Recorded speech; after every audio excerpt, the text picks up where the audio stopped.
I work at McDonald's, as I'm a high school student and just turned 16, so it's a decent first job for me.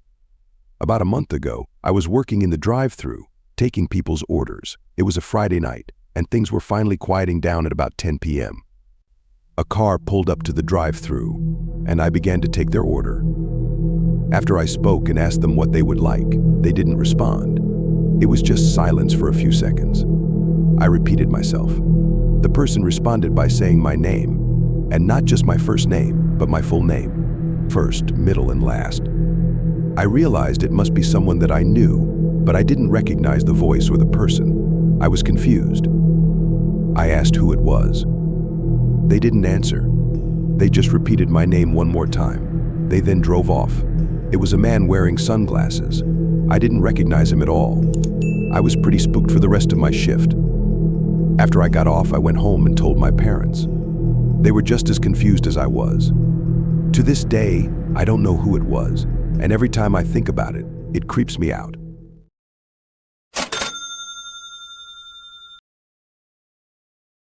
This happened to me last year. I was hungry after a late night shift at work. It was past midnight, so I knew I didn't have many options. I saw McDonald's and pulled off the highway to go there. McDonald's hours vary depending on the location, so I was hoping they would be open. However, the lights were fairly dim, so I wasn't quite sure. I decided to pull into the drive-thru to see. When I pulled up to the speaker, I heard a voice say, "Hi, welcome to McDonald's.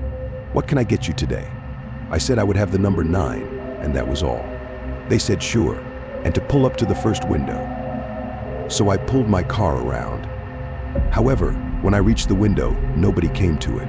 I saw the kitchen lights appear to be dimmed as if they were closed. I waited there for a couple minutes. I knew I was the only customer, so I didn't know what was taking them so long. After another minute went by, I didn't see any movement at all. I took out my phone and searched McDonald's on Google Maps. The location came up, and when I looked, it said it was closed. I was confused and kept staring at my screen, wondering if this was a mistake. Just then, I saw somebody finally appear at the window out of the corner of my eye. It was a man in all black, with a hood covering most of his face. As soon as I turned my head, he ducked down. I drove off as fast as I could and went straight home. I don't know who that was or what happened, but I do know I won't go back to that McDonald's.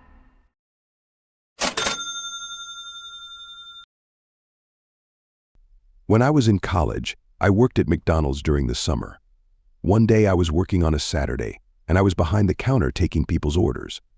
It was going pretty well for a weekend until a man came up and asked for 2 Big Macs.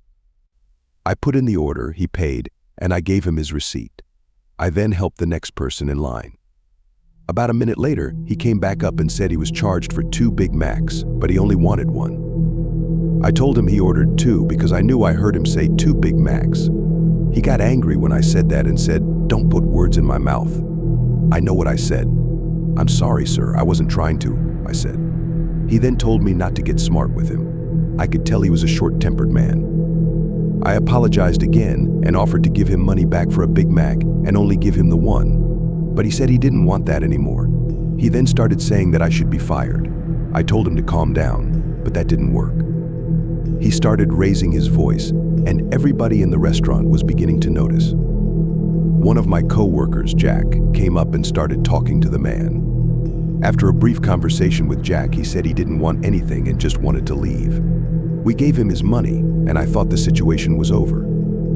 That is, until he leaned in over the counter and said to me, "When you get off, I'll be waiting for you." I didn't know whether to take this as a joke or not, but clearly the man had issues if he was going to make a scene over an extra Big Mac. I didn't say anything, and he turned and walked out. I wasn't too concerned with his threat at all, because I was only an hour into my 8-hour shift. I knew there's no way a man was going to wait around that long, and I didn't think he would actually do that at all. I worked the rest of my shift, which went by relatively well. In fact, by the time I was done, I had forgotten all about the incident. It was 10 p.m. when I was off, so I got my things and headed out to my car. As I approached my car, I saw a car at the other end of the parking lot's doors swing open. Sure enough, out walked a man from earlier. I couldn't believe he actually waited for me. I sprinted from my car, and he chased after me. I almost made it to my door when he grabbed my arm. He started to pull me away from my car, and that's when I screamed like a little girl. I reached into my pocket, pulled out my pepper spray, and sprayed it everywhere. Eventually, it got his face in the struggle, and he let go of me and ran away. I accidentally sprayed myself in the face as well, but I was able to get into my car and lock the door with my eyes burning. It didn't get me too bad, and I was able to regain my composure after a couple minutes. I saw two people walking towards my car in concern. They asked me if I was okay and if they should call the police. I said yes, and the police arrived shortly after and took down my information. The man got away, but I just feel lucky that he didn't hurt me. It still blows my mind to think that he waited around 7 hours to confront me.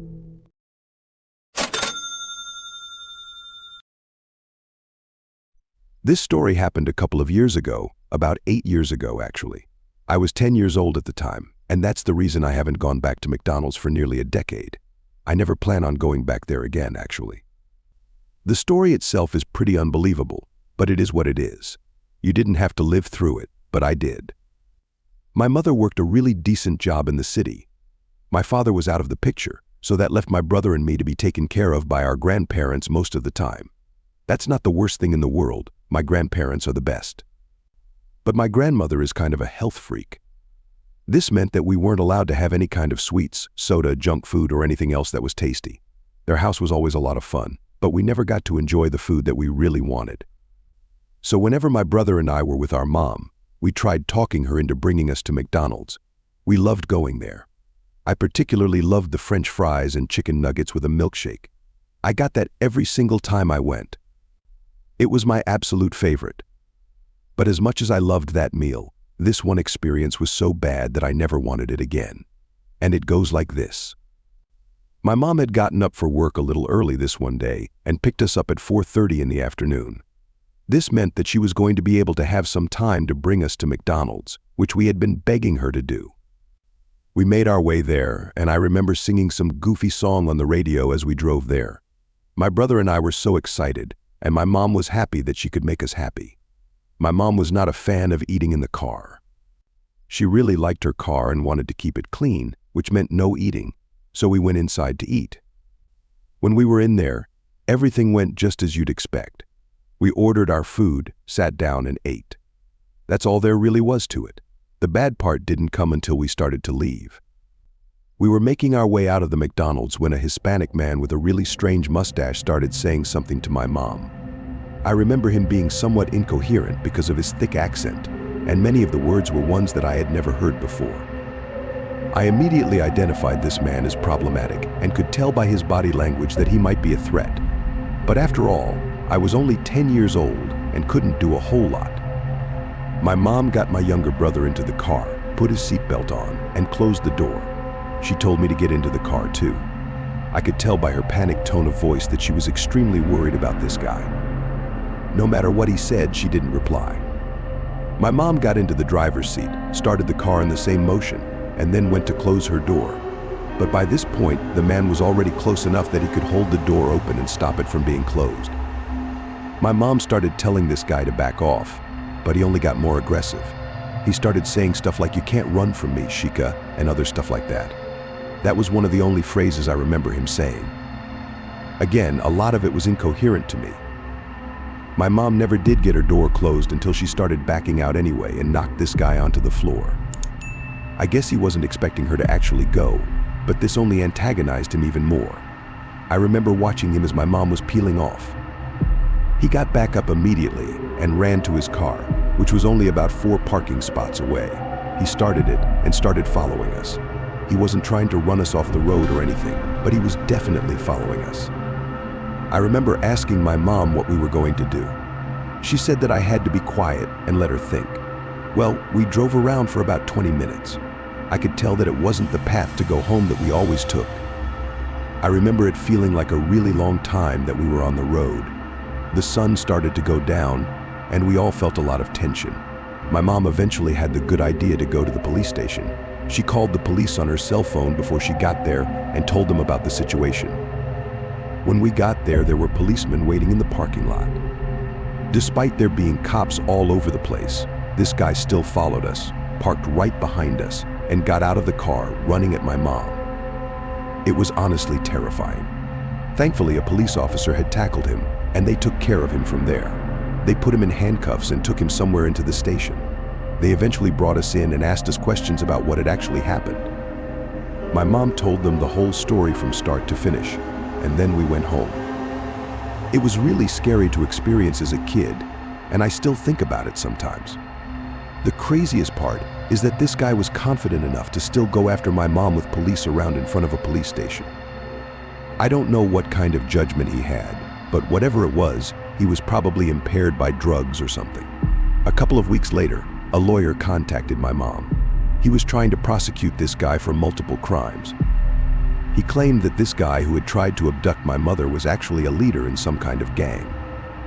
It wasn't MS-13 or anything, but it was a fairly significant street gang in our area.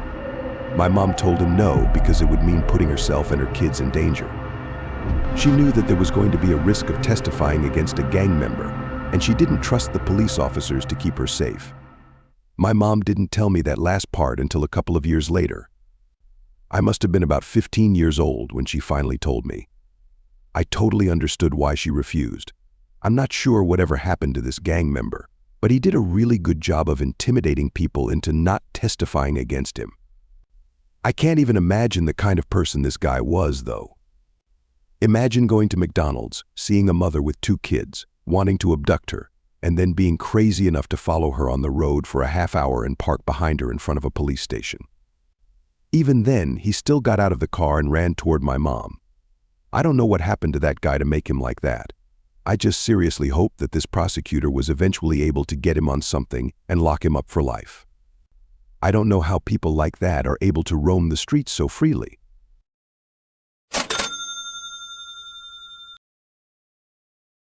This happened to me about a year ago. I was hanging out with some of my friends from high school. One of them worked at McDonald's, and we stopped by because he wanted to say hi to one of his coworkers. There were 4 of us, and it was about 10 or 11 o'clock at night. Our friend went inside, and the 3 of us chilled outside because it was a nice night. I don't think there were any customers at the time besides us, but after a minute or so, we noticed a man riding a 3-wheeled bike around the corner. He had a speaker attached to the back of his bike, which was playing music. We all watched as he rode by us and around the parking lot. He started riding laps around the restaurant. My friends and I thought this was funny and made a couple jokes about it. After about 10 laps, he rode up to us and stopped. He had long hair and a slight beard. He was wearing baggy clothes and appeared to be in his late 20s. He stopped his bike about 5 feet away from us and turned down his music.